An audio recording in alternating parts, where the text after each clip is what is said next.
And there he goes.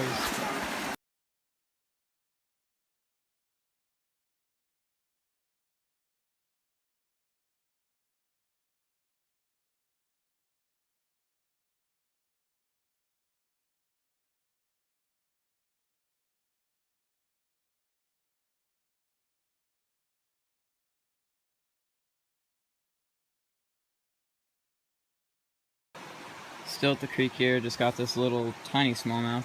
Still a lot of fun, they fight pretty hard, and this one's a beautiful one. Let's get him back in the water.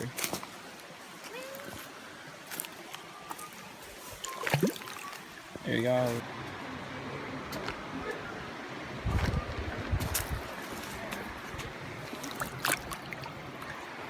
Alright guys, LunkerKid caught a little baby. He got my camera. And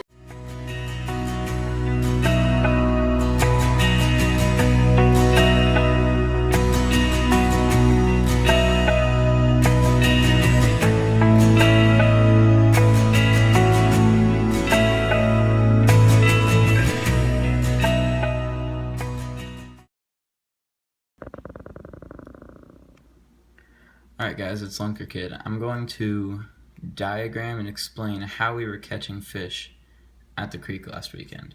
Let's get started. I'm just going to draw out the creek right now. These are boulders.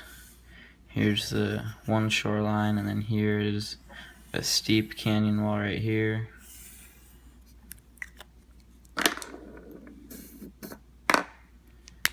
This is the way the water is flowing.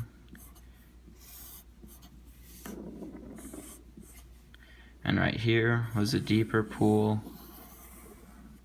This pool right here is probably about, I don't know, 5 or 6 feet. So the water's flowing into this pool up against the canyon wall right here. We're standing over here on this bank, probably at about this spot. And then the smallmouth were sitting up in this hole right up next to the canyon wall, waiting for anything to flow in, any pieces of bait to float in, and then they would eat it there. So what we were doing is we were standing here, and we were taking our Ned rig, this Ned rig right here, just little Bass Pro Shops jig head, and a Bass Pro Shops 3-inch Cinco. We were casting this Ned rig from here all the way into here, letting it sink, and for the most part we caught fish fairly consistently.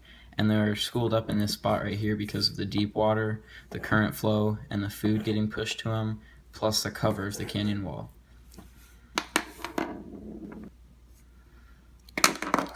The next spot we were at was a little bit more slower moving water, and it was a deeper pool overhang that was hung over by a few trees for shade.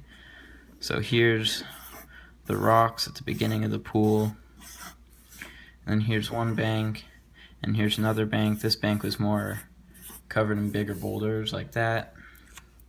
And we have the tree right here. That was kind of growing over the lake, over the stream, so it was hanging up right here above the water. And then the water would flow in here. And there's a deep pool right about here, right under this tree. And all the smallmouth were stacked up in this pool right here, right under the tree, taking shelter in the deeper water. And again, this flowing water right here was pushing food to the smallmouth so they didn't have to work for it. The tree is providing protection from predators, and it is also providing shade, and the moving water was good oxygen. So we were standing about right here, and we were pitching our Ned rig around here, letting the current take it into the smallmouth's mouths, and we caught a few decent smallies out of here with this Ned rig again.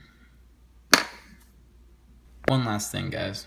This Ned rig, I was throwing it on a 6'6" medium action spinning rod with 6-pound fluorocarbon and a little spinning reel, and that's all it took to catch smallmouth. Use that setup, you guys will have a great time. Key things to focus on if you're going to fish for smallmouth in a creek. You want shade, cover, food. You want want protection. You want flowing water, because all these things combined make it really easy for the smallmouth to live. And you also want depth of the water, because these things right here, these